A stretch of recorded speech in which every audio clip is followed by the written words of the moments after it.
El mundo siempre ha estado fascinado, aunque muchos no lo quieran reconocer, han estado fascinados por Jesús. Jesús es el hombre más importante de la historia. Él ha dividido la historia en dos. Los años se cuentan de antes de Jesucristo a después de Jesucristo. Nadie ha logrado eso. Es el hombre más influyente de la historia. Aunque por supuesto hay quienes no creen en él, hay mucha gente que no cree en Jesús, pero todos de alguna manera están, y yo lo puedo apreciar continuamente en mi interacción con la gente, incluso cuando no es cristiana. Hoy, por cierto, hablaba con un amigo que tiene un problema con su hija, han tenido que salir de urgencias corriendo a un especialista, a un médico, apenas su niña pequeña, y han tenido que salir corriendo para Madrid porque la niña, siendo pequeñita, le han detectado un problema en el corazón y parece ser que es una situación grave, incluso que puede ser que requiera de un trasplante de corazón, ¿no? Apenas la niña tiene 6, 7 añitos y él, pues, he tenido la oportunidad de hablar con él, ¿no? Y yo le decía, tienes que tener fe en Jesús. Y él decía, yo lo tengo complicado, yo siempre he sido, Josué, tengo muy complicado esto de tener fe, ¿no? Y más cuando pasan cosas de estas, ¿no? Bueno, hay que seguir orando por Chloe, se llama así la niña, así que ahí lo apuntamos, Chloe, luego os diré de quién es hija, porque muchos de vosotros también le conocéis. Entonces, él quiere creer, él sabe que Jesús fue alguien importante, Jesús no fue cualquiera. Entonces hay quien incluso no creen en él, pero todos de alguna forma están interesados en Jesús, el hombre que transformó la historia, en quién fue, en qué hizo Jesús. Porque hoy, por ejemplo, él me decía, háblame de lo que hizo Jesús. Porque mucha gente no sabe. Pero Jesús cuando anduvo en la tierra, anduvo sanando, bendiciendo, haciendo el bien.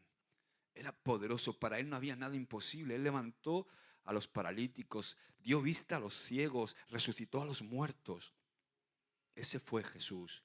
Y son hechos, no son cosas ni fábulas, son hechos reales. En el año 2004, no sé si os acordáis de esta película, la película de Mel Gibson, La Pasión de Cristo. Es que no estamos proyectando, Marcos. Necesita... ahora, ¿no? Es esta serie que he titulado Los hábitos de Jesús. Pues en 2004 Mel Gibson estrenó la película La Pasión de Cristo. ¿Cuántos la han visto? Esto puso de manifiesto pues, la fascinación que el mundo tiene por Jesús. Fíjate que se estrenó en 2004 y en el año 2005 el 45%, una encuesta de los estadounidenses, ya la había visto. El otro día estuve repasando y en 2019 una encuesta dice que un 38% de la población mundial ha visto La Pasión de Cristo. La verdad es que el otro día la vi otra vez a solas porque mi mujer no es capaz de verla. Mi mujer no puede verla, ¿no? Porque se pone muy mal cuando ve, está tan bien hecha, ¿no? Que cuando ven todo lo que es la pasión, el martirio que Jesús tuvo que atravesar, a ella le cuesta mucho verlo, ¿no? Pero esta película, de algún modo, cuando se estrenó, hizo que todo el mundo hablara de Jesús en ese momento, y más viniendo de un hombre tan importante cinematográficamente hablando como Mel Gibson, ¿no? Entonces, uno de los directores de la película dijo algo que a mí me llamó la atención. Nadie puede pasar los 7 días de la semana con Jesús y no ser influenciado por él. De hecho, hay mucha gente de producción, mucha gente que trabajaron en esta película, que se convirtieron simplemente por estar interactuando y viendo todo lo que Jesús hizo y que todo lo que Jesús significó en ese momento, y gente que tuvo que estudiar para el papel y todo, y se convirtieron porque estaban 7 días a la semana constantemente estudiando la vida de Jesús. Por eso que es uno de ellos, que se convirtió, uno de los directores de la película, dijo, nadie puede pasar 7 días de la semana con Jesús y no ser influenciado por él. Su vida, la vida de Jesús, trasciende las épocas, trasciende la geografía, las razas, las sociedades, las fronteras, el género, todo.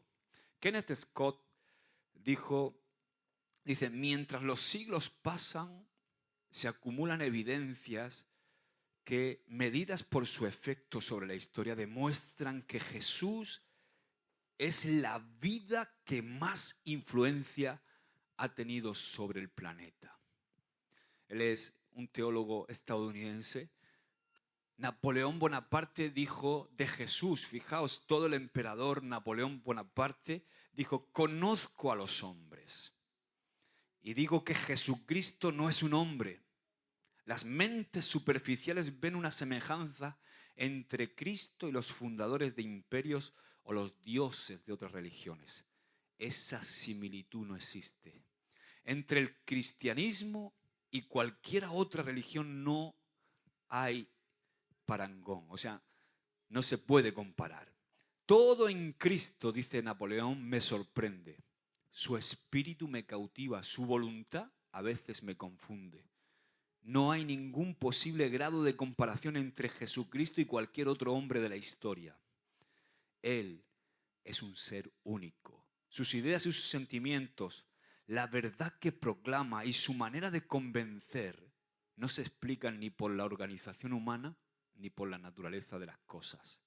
He buscado en la historia a alguien parecido a Jesucristo o algo que se aproxima al Evangelio y ha sido en vano. Y todo esto lo decía todo un emperador, ¿verdad? Que era, Napoleón en ese momento era el rey del mundo. Era el emperador del imperio más grande del mundo, ¿no? Entonces, esto que he titulado Los hábitos de Jesús, vamos a hablar en estas semanas, en estos martes, de 31. Si quieres tomar nota, 31 hábitos. Hábitos que constituyen eventos observables en la vida de Jesucristo cuando leemos los evangelios. Jesús es el ejemplo máximo de una vida exitosa, de una vida con éxito. Las buenas nuevas para nosotros de estos 31 hábitos son que cada uno de estos hábitos que vamos a analizar pueden ser imitados. Son hábitos que tú y yo podemos poner en práctica en nuestro diario vivir. A través de los siglos, muchos líderes en la historia hemos visto grandes hombres, tanto para bien como para mal, que han sido líderes que han sido vistos como un modelo digno de imitar. Pero nadie es más digno de imitar que Jesucristo. Por eso tú y yo estamos llamados a imitar estos hábitos que Jesús tuvo. Jesús dijo en Juan 13:15, porque ejemplo os he dado, para que así como yo os hice, vosotros también hagáis. Y fíjate que después de decir estas palabras, Jesús nos dio la llave para la felicidad. Si tú quieres ser feliz, si queremos ser felices, la llave para la felicidad, eso que nos permite hacer lo que Él hizo, está en Juan 15:17, 2 capítulos después. Dice, si sabéis estas cosas, todo esto que yo os he enseñado, bienaventurados seréis si lo hacéis. Bienaventurado significa ser feliz. La felicidad viene por practicar un sistema de hábitos, pero no un sistema de hábitos cualquiera, sino los hábitos de Jesús. ¿Amén? Ahora, como he dicho, al principio del año pasado Dios puso en mi corazón el leer los evangelios desde una perspectiva totalmente distinta a como la había leído hasta ahora. Una perspectiva de lo que Jesús hizo y no solamente de lo que Él enseñó. Empezar a leer los evangelios desde la perspectiva de lo que Jesús hizo, cómo Él se movía, cómo Él vivía y no tanto lo que enseñó. Aunque, por supuesto, todo lo que Jesús enseñó fue puesto en práctica por Él, porque Él no nos enseñó nada que no hiciera. ¿Entiendes, verdad? Entonces comencé escribiendo aquí en mi Biblia. Sabéis que tengo una Biblia de estas que puedes tomar notas en los laterales. Comencé escribiendo algunas notas en los márgenes de la Biblia y después de revisarla después de un año, me he dado cuenta cuántas veces he escrito la palabra hábito de Jesús al lado de algo que Jesús hizo.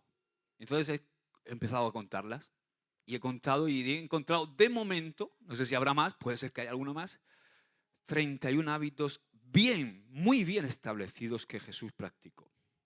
Entonces, es de lo que quiero hablarte, de esos 31 hábitos y que nosotros podamos implementarlos en nuestra vida. William Paley dijo, una gran parte de la virtud cristiana, este es un teólogo del siglo XVIII, William Paley, dijo, una gran parte de la virtud cristiana consiste en practicar los hábitos correctos. Cuando escuchamos la palabra hábito, muchas veces pensamos en algo peyorativo, en algo negativo, algo que parece que nos puede limitar, ¿no? Yo quiero ser libre, no quiero estar supeditado a un hábito, ¿no? Pero los hábitos pueden ser buenos, de hecho hay hábitos buenos. En esta enseñanza mi propuesta es que nosotros podamos cambiar malos hábitos, cambiarlos por hábitos de Jesús. ¿Te parece una buena propuesta esa? Cambiar un mal hábito nuestro por un hábito de Jesús. Y con la ayuda de Dios vamos a poder lograrlo. Y yo quiero que podamos lograrlo. Amén. El poeta inglés John Dryden dijo, primero formamos nuestros hábitos, después nuestros hábitos nos forman a nosotros. O sea, primero formamos nuestros hábitos y después nuestros hábitos nos dan forma, nos forman a nosotros. El doctor Michael Mitchell, hermano de Juana Mitchell, no, es broma. El doctor Michael Mitchell es el autor de un libro que te recomiendo que se llama Construyendo Familias Fuertes. Dijo que aproximadamente el 90% de lo que hacemos cada día es gobernado por los hábitos que poseemos. Un estudio de la Universidad de Princeton dice que si hacemos la misma cosa, esto ya lo hemos oído muchas veces, cada día durante 38 días consecutivos se convertirá en un hábito. ¿Quieres dejar de tomar azúcar en el café? Tómate el café sin azúcar durante 38 días. No, y te darás cuenta que al final el paladar se te ha hecho y te gusta el café sin azúcar, porque se acostumbra. Ahora, yo quiero poner una metáfora que encontré que me hizo mucha gracia. Yo te la voy a leer. Dice, yo soy tu compañía constante. ¿Soy tu mejor ayudante o tu peor destructor? Yo te impulsaré hacia adelante o te empujaré hacia el fracaso. Estoy completamente a tus órdenes. Tú me necesitas para la mitad de las cosas que haces y yo estoy listo para hacerlas rápida y correctamente. Soy muy fácil de manejar. Solo tienes que ser firme conmigo. Enséñame exactamente cómo hacer algo y después de unas pocas lecciones lo haré automáticamente. Yo soy el más fiel siervo de todos los grandes personajes y también de todos los fracasados de la vida. A los que son grandes, yo los he hecho grandes. A los fracasados, yo los he hecho fracasar. No soy una máquina, sin embargo, trabajo con la misma exactitud de una máquina. Además, trabajo con la inteligencia de un ser humano. Tú puedes usarme para adquirir ganancias o para perderlas. Para mí no hay diferencia.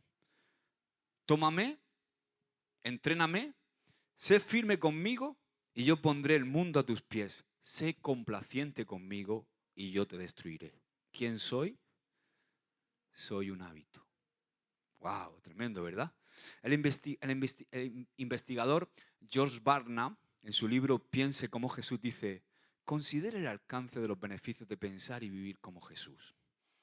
Se nos ha prometido bienestar físico, estabilidad emocional, la capacidad de tomar las mejores decisiones, relacionarnos ventajosamente, mejorar nuestro estilo de vida, mejorar nuestra salud espiritual.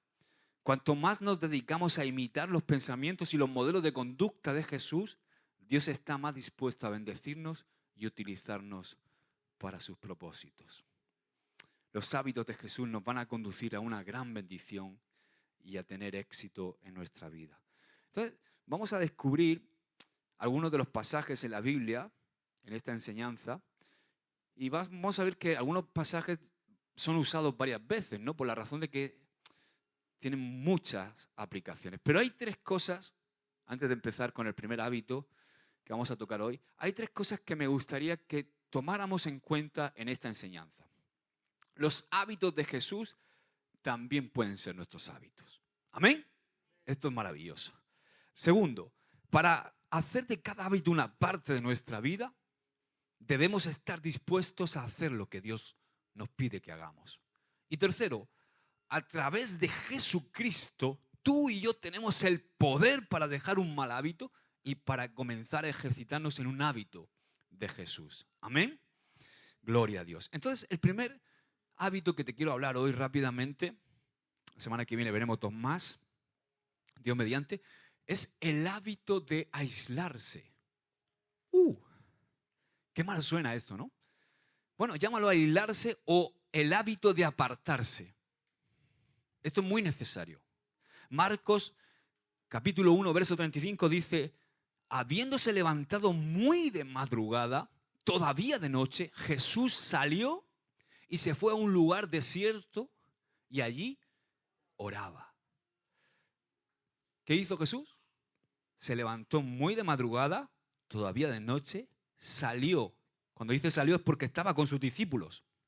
Salió y se fue a un lugar desierto y allí oraba. La palabra aislamiento significa apartar a alguien o apartar algo de toda compañía. O sea, también significa un lugar tranquilo, alejado del activismo y de las actividades y alejado de las personas. Entonces, el hábito de Jesús de aislarse momentáneamente, por supuesto, momentáneamente, o por un tiempo definido, tenía como propósito retirarse del ruido, retirarse de las demandas cotidianas para pasar tiempo con su Padre, para relacionarse con el Padre, para permitir que sus baterías emocionales y espirituales fueran recargadas. Por eso es tan importante este hábito. Este hábito provee el momento oportuno para elaborar nuestra agenda diaria. Es un hábito que no importa cuán ocupado o cuán complicada pueda estar esa agenda, necesitamos implementar en nuestra vida. En la sociedad actual yo sé que es muy difícil encontrar un lugar para recluirse, se hace cada vez más difícil porque vivimos en un mundo en el cual tenemos muchas responsabilidades, pero Jesús nos mostró el hábito de aislarse. Jesús, sabes que como hombre, Él se sintió cansado. La Biblia nos habla de momentos donde Él se sentía cansado. Él sintió hambre, sintió agotamiento, sueño, fatiga. Seguro que también se le abrió la boca de vez en cuando y bostezó. Sus ojos se pondrían algunas veces rojos, ¿verdad? De cansancio. Le dolieron los pies de esas enormes caminatas que hacían, seguro que sí. Seguro que en algún momento su mente también se agotó. A donde quiera que iba, fíjate que Jesús era confrontado por las multitudes, había una gran demanda en su vida, mucho ruido alrededor de él, peticiones, opiniones que rebatir constantemente, consejos que dar, críticas e interrupciones. Jesús escuchaba continuamente, sáname, tócame, ayúdame, haz algo por mí, necesito un milagro, dame, escúchame, deténlo, haz. Constantemente. Entonces, las demandas constantes desgastan el cuerpo y vacían las emociones, agotan el espíritu y estresan el alma. Entonces, vemos que Jesús practicaba este hábito. Él se apartaba y se aislaba en medio de todas esas demandas porque necesitaba ser renovado, necesitaba ser restaurado, necesitaba ser recargado. Y Él lo hizo como un ejemplo para nosotros también. Frecuentemente Jesús se tomó tiempo para retirarse de la gente, para retirarse de las presiones y las demandas de su ministerio, para retirarse de los ruidos de la vida cotidiana y de su día a día. Aunque nunca fue una persona solitaria, Jesús, Él sintió la necesidad de estar solo para refrescarse espiritual y emocionalmente. ¿Y si Jesús lo necesitó?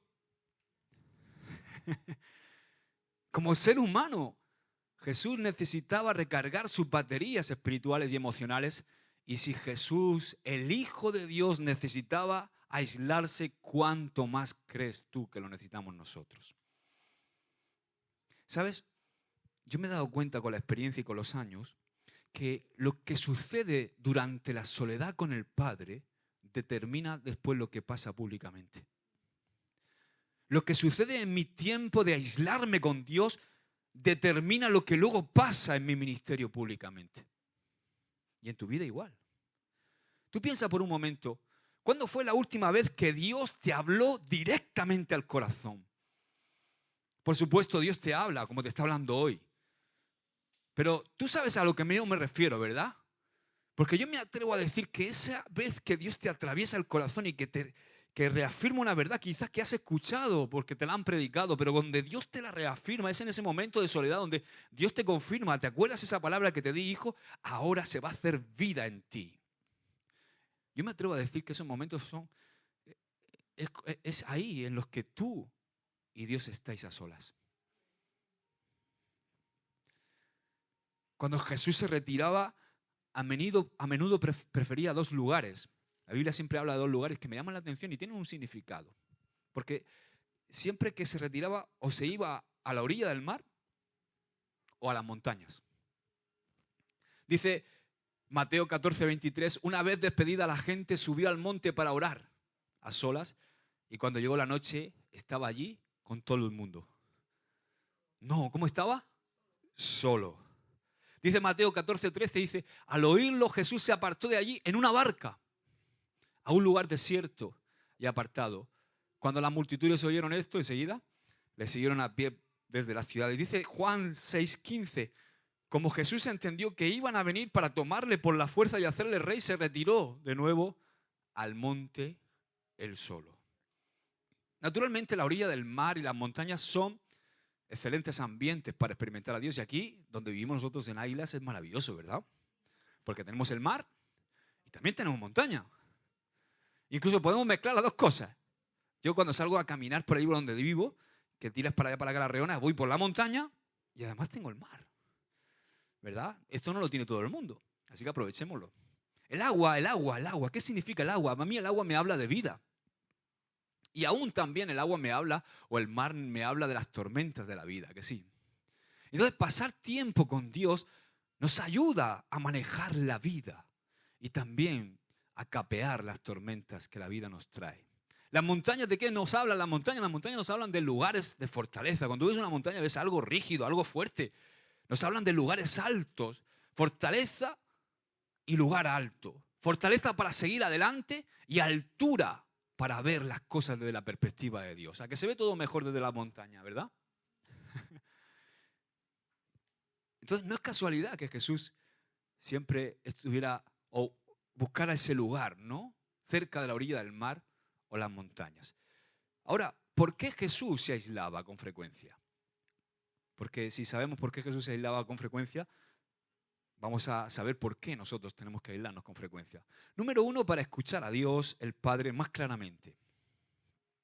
Dice aquí, vamos a leer ahora en Mateo 26, del verso 36 en adelante, dice, entonces llegó Jesús con ellos a un lugar que se llamaba Getsemaní. Y dijo a los discípulos, sentaos aquí hasta que yo vaya allá y ore. Tomó consigo a Pedro y a los hijos de Zebedeo y comenzó a entristecerse y a angustiarse. Entonces les dijo, mi alma está muy triste hasta la muerte, quedaos aquí y velad conmigo. Pasado un poco más adelante, o sea, se separó de ellos, se postró sobre su rostro, orando y diciendo, Padre mío, de ser posible pase de mí esta copa, pero no sea como yo quiero, sino como tú. Volvió a sus discípulos y los halló durmiendo y dijo a Pedro, ¿así que no habéis podido velar ni una sola hora conmigo? Velad y orad para que no entréis en tentación. El espíritu, la verdad, está dispuesto, pero la carne es débil. Por segunda vez se apartó y lloró diciendo, Padre mío, si no puede pasar de mí esta copa, sin que yo la beba, hágase tu voluntad. Cuando volvió otra vez los halló durmiendo porque los ojos de ellos estaban cargados de sueño.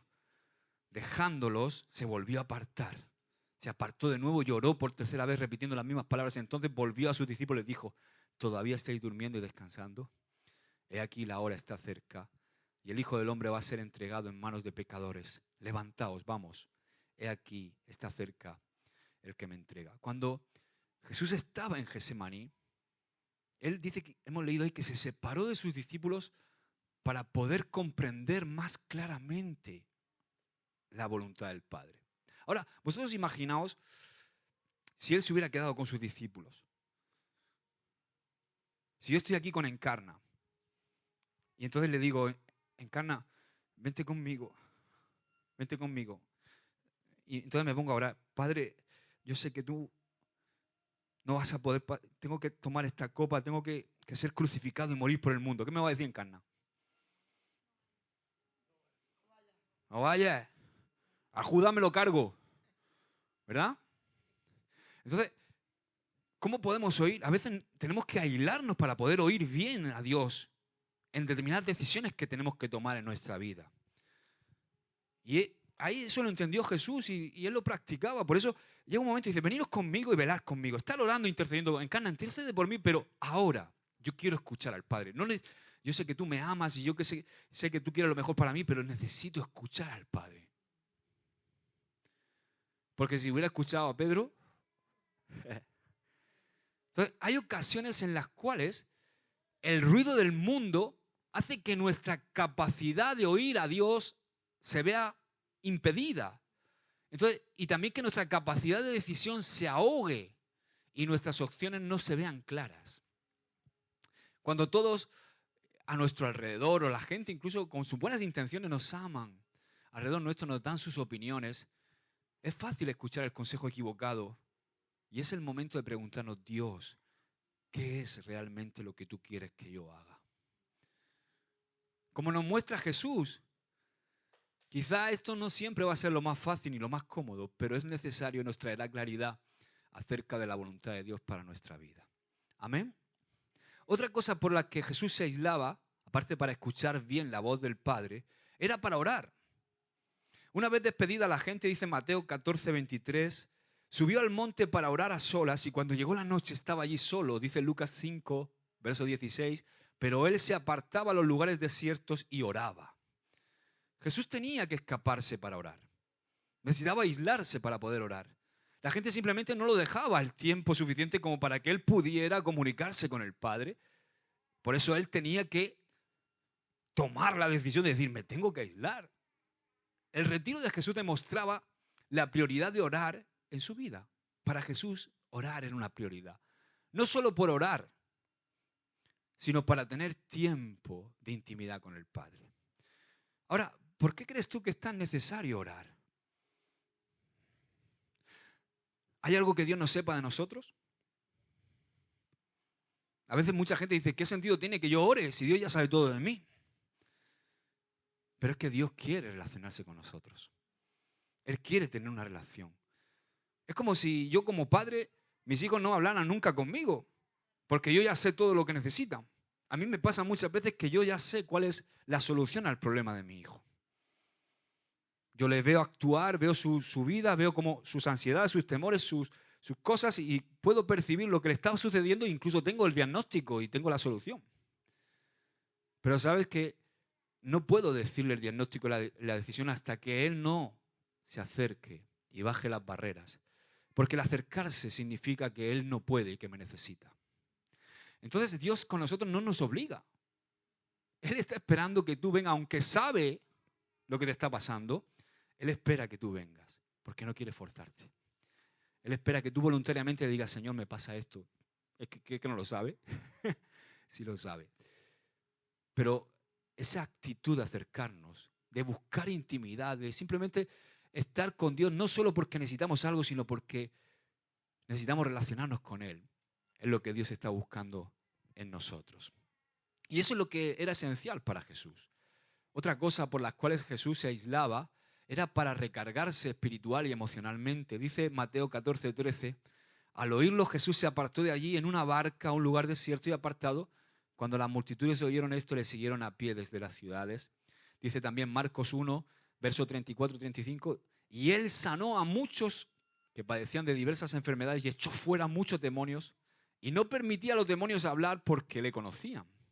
Habiéndose levantado muy de madrugada, todavía de noche, Jesús salió y se fue a un lugar desierto y allí oraba. O sea, Jesús había recibido, ahí en Marcos, hacía poquito que Jesús había recibido una tremenda noticia, una noticia devastadora para él, y era que su amigo Juan el Bautista había sido decapitado. Cuando tú lees ahí en el contexto. Entonces, ¿qué pasa, por ejemplo, cuando recibimos una mala noticia? Es común que eso nos produzca un agotamiento emocional y que llegue a ahogarnos espiritualmente, ¿verdad? Entonces, en el caso de Jesús, además, no solamente estaba esa mala noticia o esa triste noticia que podía ahogar sus emociones o causarle ansiedad, sino que también tenía, aparte de todo eso, la demanda de su ministerio. Hemos leído que estaba sanando enfermos, echando fuera demonios. O sea, tenía una demanda en su ministerio de milagros y por supuesto tenía necesidad a su alrededor y una misión que cumplir que generaba un agotamiento emocional y espiritual en él. ¿Tú crees que a Jesús no le afectaba ver a la gente sufriendo? Por eso Jesús usaba su tiempo a solas con Dios para renovar sus fuerzas y para renovarse espiritualmente, anímicamente y emocionalmente. Y nosotros somos mucho más vulnerables que Jesús. Somos mucho más vulnerables a la tentación cuando también nuestro espíritu y nuestras emociones están vacías. Una de las cosas que me he planteado para este año como vuestro pastor es intentar estar menos con vosotros, pero que cuando esté con vosotros sean mejores tiempos. No sé si me explico. No quiero daros mi agotamiento. Cuando necesitéis algo y cuando necesitéis escucharme. El otro día me pasó, por ejemplo, está aquí, puedo decirlo con Sonia. Yo estaba mentalmente agotado y ella me necesitaba. Y yo me sentía agotado, estaba muy mermado y digo, tengo que quizá mayor calidad y menos cantidad. Pero que yo pueda darle o daros y que también vosotros también podáis darme a mí, ¿no? Porque yo también os necesito. Entonces, para eso necesitamos muchas veces retirarnos, pero cuando estamos en un activismo constante y estamos dando constantemente, llega un momento que te llega una necesidad apremiante. A lo mejor has estado perdiendo el tiempo y todas tus facultades luego, y digo, Señor, ¿cómo pierdo el tiempo en estas cosas y se me va la vida en esto y tal, y me desgasto tanto y luego llega una cosa importante y me encuentro que no tengo fuerzas, que no tengo claridad ni siquiera para dar un consejo? ¿Entiendes, verdad, lo que digo? Nosotros somos mucho más vulnerables a la tentación cuando nuestro espíritu y nuestras emociones están vacías. Cuando nos hemos vaciado. ¿Sabes? He oído montones de testimonios, seguro que tú también, de grandes hombres de Dios en grandes campañas ministeriales que después de una noche de gloria, de ser usados por Dios en la habitación del hotel, han caído en prostitución, han caído en adulterio. Cuidado. Porque cuando nos vaciamos somos más vulnerables a la tentación y podemos caer en cometer errores, ¿verdad? Hay una empresa súper conocida, HBD. Esta es la constructora más importante del mundo. Es estadounidense. ¿Y sabéis lo que hace? Ella tiene una franja de hora, un horario que se llama la hora silenciosa. Cada mañana de 10 a 11 todas las oficinas de HBD se paralizan y todos los empleados tienen una hora para aislarse. Su productividad ha aumentado mucho con esta práctica. Porque es saludable. Porque esto lo hacen con la zona ejecutiva, ¿no? Que es donde están los arquitectos, donde está la gente que tiene que tomar decisiones muy importantes. Y entonces en toda esa planta ellos tienen que estar una hora desconectados de todo y a solas para que su mente pueda ser renovada, sus emociones puedan ser renovadas. Y es una práctica que empezó a implementar ellos en los finales de los años 90, principios de los años 2000, y que ha implementado muchas empresas después, y que dan una mayor productividad a las empresas. O sea que lo natural también es aconsejable el aislarse por un tiempo de todo y de todos. Por supuesto, en ese tiempo de aislamiento, en esta empresa ni hay móvil, ni hay ordenadores, ni hay tablets, ni nada de eso. Simplemente solos. Ahora, ¿por qué Jesús? Otra de las cosas por las que Jesús también practicaba esto, me hace mucha gracia porque Jesús practicaba también el aislarse para comer. Para comer. Fíjate que Él les dijo en Marcos 6, 31, 32, venid vosotros aparte, le está diciendo a sus discípulos, a un lugar desierto y descansad un poco. Porque eran muchos los que iban y venían y ni siquiera tenían la oportunidad para comer. Y se fueron solos en la barca a un lugar desierto. O sea, Jesús y sus discípulos, en pleno ebullición del ministerio de Jesús, estaban tan ocupados que no podían ni comer. Ahora, Jesús sabía que comer era vital para mantener la fuerza física, pero resulta que también nos ofrece otros beneficios cuando no tenemos tiempo en nuestra ajetreada vida. Algunos de los mejores momentos que he vivido con Dios y que he experimentado con Dios ha sido mientras yo desayuno. lo que yo he llamado siempre desayunar con Jesús. Ese tiempo donde me hago mis tostadas, me hago mis cosas con mi aguacate, mi historia, mi tortilla y mi café por las mañanas. Y mis hijos lo saben bien. Y ahí tienes ese momento también para empezar el día de una manera adecuada, ¿no? Entonces esos momentos se pueden dar mientras desayunas, mientras comes a solas con Dios. Y esto no significa que nos vamos a volver ahora unos antisociales y se levanta mi mujer y quiere desayunar conmigo. No, conmigo no desayune. No, nadie desayune conmigo, ¿no? Pero es una manera de redimir tiempo en nuestra vida. Hay momentos muchas veces que comemos solos o no. Dime tú, Ernesto, si comes solo, ¿verdad? Cuando viajas. Un momento en la comida o el desayuno puede ser una oportunidad para reflexionar, para meditar, para pensar, para orar, para buscar a Dios. John Ortberg, este teólogo, dice, el gran problema no es que renunciemos a nuestra fe, es que lleguemos a estar tan apresurados y tan ocupados que nos conformemos con una versión mediocre de nuestra fe. Así que nosotros podemos no conformarnos a esa versión mediocre de nuestra fe, sino vivir verdaderamente una vida junto a Jesús y de una vida donde practiquemos este hábito de aislarse. Ahora, otra de las cosas por las que Jesús se aislaba era para obtener la perspectiva correcta. Dice Juan 6:15, como hemos leído antes, cuando Jesús entendió que iban a venir para tomarle por la fuerza y hacerle rey, se retiró de nuevo al monte del solo. O sea, fijaos a Jesús. Jesús llega a un momento donde vienen la gente viendo su poder, viendo la manifestación de todos los milagros que estaba haciendo el pueblo judío. ¿Os acordáis cuando entró a Jerusalén? Hosana al rey de los judíos, Hosana. O sea, hay varios momentos donde el pueblo quiere tomar a Jesús y proclamarlo rey. Pero un rey, no el reino que él traía, sino un rey físico, un rey militar, que derrocara a Roma y le diera la libertad sobre la libertad contra los romanos que estaban subyugando toda su vida y subyugando su tierra, ¿no? Entonces, dice que ahí, en esos momentos, cuando la gente venía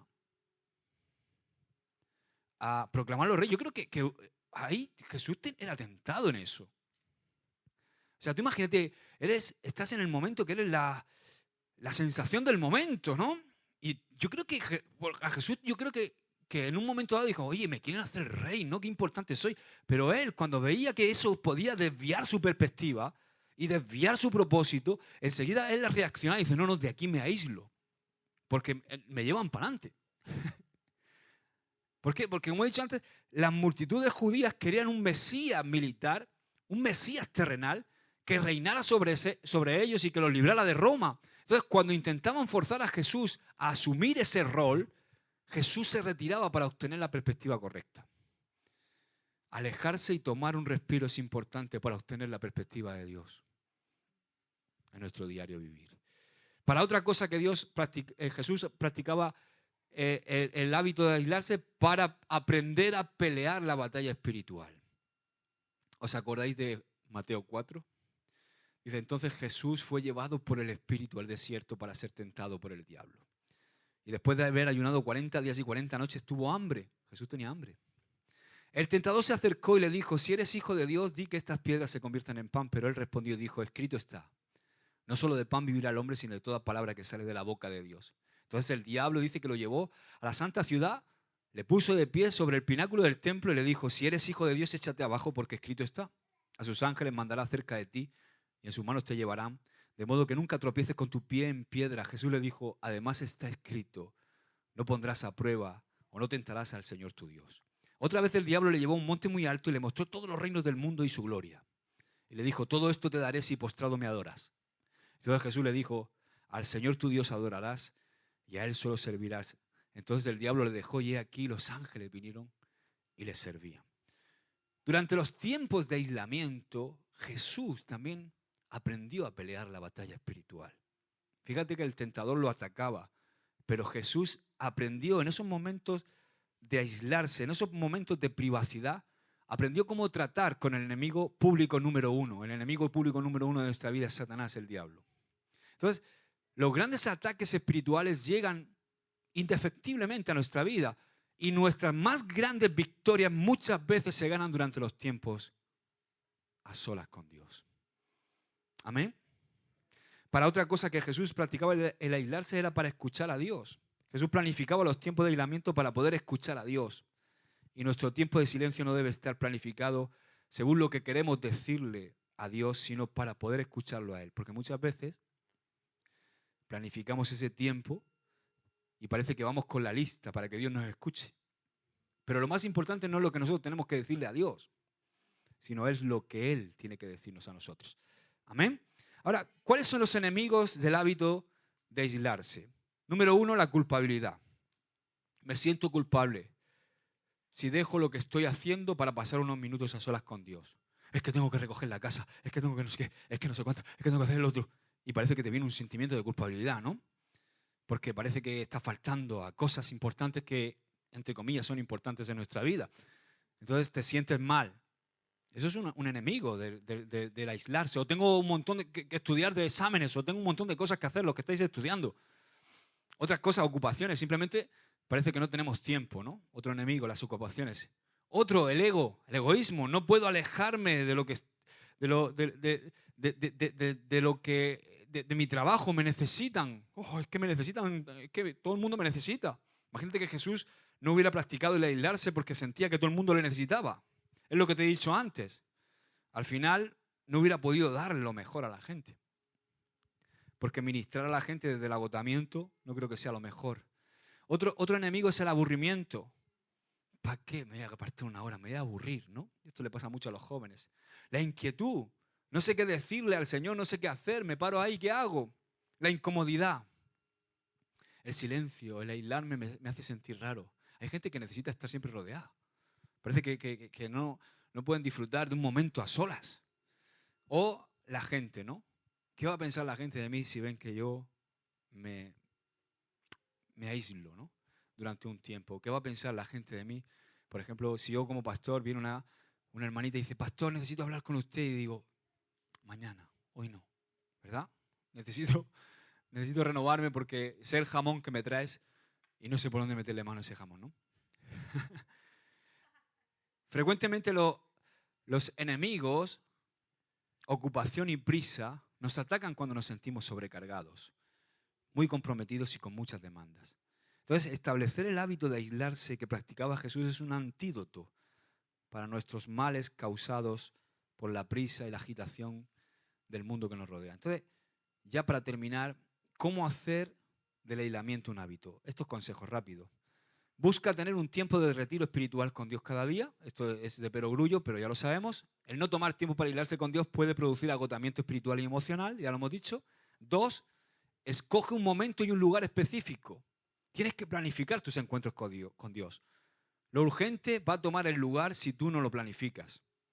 O sea, si tú no planificas, hoy me voy a encontrar con Dios, no te digo que cada uno tiene su costumbre, pero ¿qué va a pasar? Que si tú no lo tienes planificado, al final va a venir otra cosa. Otra urgencia. Te va a venir. 3, cuando surja la necesidad, no esperes. Cuando tengas un momento que veas tú, aquí yo necesito, no esperes, no procrastines ese tiempo cuando tienes una necesidad apremiante en tu vida, cuando un hijo se te pone malo, cuando alguna cosa está pasando, cuando tienes que tomar una decisión importante en tu vida. No, bueno, es que ya buscaré al Señor. No, es ahora, en ese momento. Hazlo inmediatamente. A veces no podemos esperar el tiempo planificado. Entonces tenemos que, algo pasa, alguien dice algo, te sientes atrapado, la presión aumenta en tu vida y es el momento de decir, perdonadme un momento. 4, sé honesto con lo que estás haciendo. Permite que las personas conozcan de antemano que necesitas tiempo para orar y pensar. Hay poder en la honestidad. La gente tal vez no entienda al principio cuando diga, oye, necesito estar solo. Por ejemplo, a mi mujer dice, oye, ¿por qué? Hace años, ¿no? Decía, pues sí que, no, es que necesito orar sobre cosas y necesito estar un tiempo a solas con Dios, necesito pensar bien las cosas.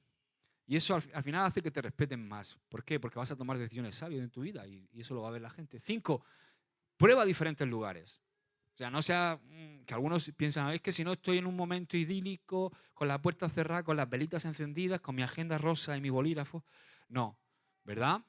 Pues hay lugares diferentes. No te expongas, esto es muy importante, 6, a interrupciones.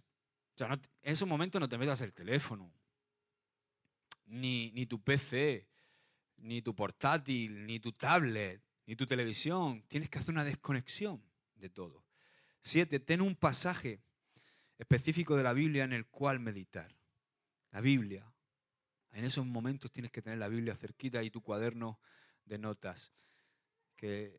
9, por supuesto, guarda silencio, quédate quieto y escucha. Esto es una práctica, porque muchas veces estamos en ese momento y empezamos a hablar y salimos más estresados que hemos entrado. Escucha a Dios. Concéntrate, es el 10. Concentración. Necesitamos tiempo para estar en quietud y escuchar solamente la voz de Dios. Practicar el silencio delante de Dios. Ese momento de retirarse, de aislarse, nos permite relajarnos, respirar con normalidad y efectuar una pausa en nuestro corre-corre diario. El aislamiento no significa, por supuesto, la separación del mundo. Es, sin embargo, una pausa con el propósito de recargar las baterías humanas. Jesús no se apartó del mundo de un modo permanente. No, ¿qué va? Él no rechazó su compromiso con el mundo. Él vino a salvar el mundo e hizo su obra, pero también vio la necesidad de apartarse y de aislarse de vez en cuando. Y todos nosotros necesitamos un lugar de aislamiento donde no haya interrupciones, sin ruido y sin nadie a nuestro alrededor. ¿Amén? Así que, Padre, te damos gracias, Señor, por tu palabra. A veces esto simplemente puede tratarse de un acto como cerrar la puerta de nuestro cuarto o dar un paseo o de una salida por la playa aquí o por la montaña, o quizás sentarse en un acantilado o en un árbol. Pero necesitamos un tiempo, Señor, de breve soledad cada día contigo. Y de verdad, Señor, que yo siento que esto debe ser una prioridad en nuestra agenda, porque esto transforma nuestra vida. Yo de verdad no puedo, Señor, describir con suficiente claridad cómo esto transforma nuestro día, transforma nuestra vida, transforma nuestro entorno, anula la ansiedad, cambia la ansiedad por paz, aumenta nuestra relación contigo y también nuestro conocimiento de ti, Señor. Ayúdanos, Señor, a practicar este hábito que tú practicaste, Jesús. Sabemos que si tú lo hiciste, nosotros podemos hacerlo. Cuando Pedro se arrojó de la barca, lo que más me asombra de ese momento es que Jesús anduvo sobre el mar. Y cuando Pedro le dijo, ¿puedo ir a ti? Él le dijo, ven. Jesús quiere que hagamos lo que Él hace, pero quiere que lo hagamos mirándolo a Él, reconociéndolo a Él. Por eso Pedro se hundió cuando dejó de mirarle a Él. Y nosotros podemos hacer lo que Jesús hizo. Él nos da la capacidad y el poder. Así que, Señor, queremos llevar a cabo este hábito, aprender a aislarnos contigo, Señor, en el nombre de Jesús. Amén y amén. Amén. Que Dios te bendiga, hermano.